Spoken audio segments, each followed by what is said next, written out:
جب حضرت عمر رضی اللہ تعالیٰ عنہ کو خنجر لگا، خنجر حج سے واپس آ رہے تھے تو ایک جگہ آرام کے لیے لیٹے، کہنے لگے اللہم کبر سنی ورق عظمی وانتشرت رعیتی فاقبضنی الیک، میرے رب میں بوڑھا ہو گیا ہوں، ہڈیاں کمزور ہو گئی ہیں، حکومت چلانے کی ہمت نہیں ہے، مجھے اپنے پاس واپس بلا لے۔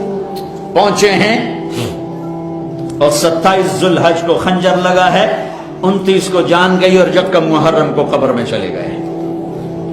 جب ان کا انتقال ہونے لگا تو انہوں نے اپنے بیٹے عبداللہ کو بلایا کہ عبداللہ جاؤ اما عائشہ سے کہو کہ میرا باپ عمر، اب مجھے امیر المومنین نہ کہنا، میں امیر المومنین نہیں ہوں، میرا باپ عمر اپنے ساتھیوں کے پڑوس میں جگہ چاہتا ہے اور وہ اجازت دے دیں تو مجھے دفن کرنا، ورنہ مجھے بقی میں دفن کر دینا۔ عبداللہ بن عمر آئے تو حضرت عائشہ رو رہی تھی، سب کو پتہ چل گیا تھا کہ اب بچنا مشکل ہے، تو عرض کی اما جان میرا باپ عمر اپنے ساتھیوں کے پڑوس میں جگہ چاہتا ہے۔ تو عائشہ رضی اللہ تعالیٰ عنہ رونے لگی، فرمایا کہ یہ جگہ تو میں نے اپنے لیے رکھی تھی کہ ایک طرف میرا خامند، ایک طرف میرا باپ، ایک طرف میں پڑ جاؤں گی، لیکن اگر عمر کی خواہش ہے تو وہ مجھ سے زیادہ حقدار ہے، میں اجازت دیتی۔ وہ بیٹے نے آ کر کہا ابا مبارک اجازت ہوگی؟ کہا نہیں بیٹا، نہیں بیٹا ممکن ہے میرے شرم میں کہا ہو، جب میرا جنازہ اٹھاؤ تو ایک دفعہ پھر دروازے پہ رکھ کر اجازت لینا، اجازت ملے پھر لے جانا ورنہ واپس لے جانا۔ تو موت کے قریب حضرت علی اور حسن آئے حال پوچھنے، تو گھبراہٹ تھی، تو حضرت علی نے فرمایا موت سے ڈر رہے ہو؟ کہا نہیں موت سے نہیں، موت کے بعد والی گھاٹیوں سے۔ تو جب موت کو محسوس کیا تو بیٹے کے گود میں سر تھا، تو فرمایا بیٹا مجھے زمین پہ ڈال دے، تو اس کو اچھا نہیں لگا، اس نے پنڈلی آگے کر کے یہاں رکھا، کہا بھائی حق تیرا ناس ہو، میں کیا کہہ رہا ہوں، زمین پہ ڈال دے۔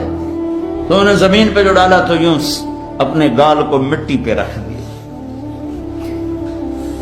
سارے صحابہ مرید ہیں، ایک صحابی مراد ہے، مرید طلبگار، مراد جس کو طلب کیا گیا۔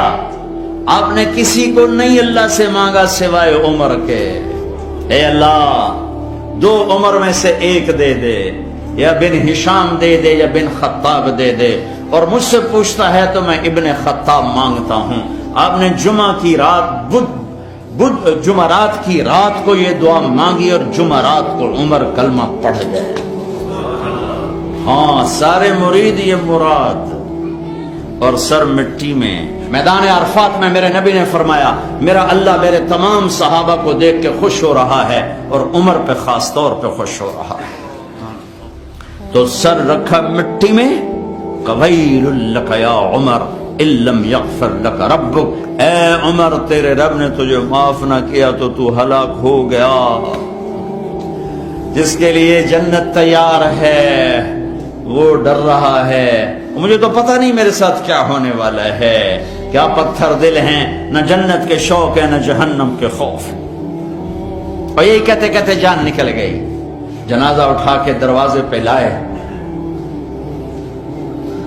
بیٹے عبداللہ بن عمر آگے بڑھے، کہا اما جان میرا باپ دروازے پہ حاضر ہے، اندر آنے کی اجازت چاہتا ہے۔ تو حضرت عائشہ نے چادر لپیٹی اور روتے ہوئے فرمایا مرحبا بعمر، عمر کے لیے دروازہ کھلا ہے، اور باہر نکل گئیں۔ اندر گئے، قبر کھودی جا رہی تھی، تو اس وقت عبداللہ بن عباس فرماتے ہیں میرے کندھے پر کسی نے ہاتھ رکھا، میں نے مڑ کے دیکھا تو علی کھڑے تھے اور کہہ رہے تھے عمر مجھے پتا تھا یہاں تیرے سوا اور کوئی نہیں آ سکتا، چونکہ میں نے ایک دفعہ نہیں میں نے ہزاروں دفعہ سنا میرے نبی نے کہا میں ابو بکر اور عمر گئے، میں ابو بکر اور عمر آئے، میں ابو بکر اور عمر بیٹھے، میں ابو بکر اور عمر اور کھڑے ہوئے، مجھے پتا تھا تو یہیں آئے گا۔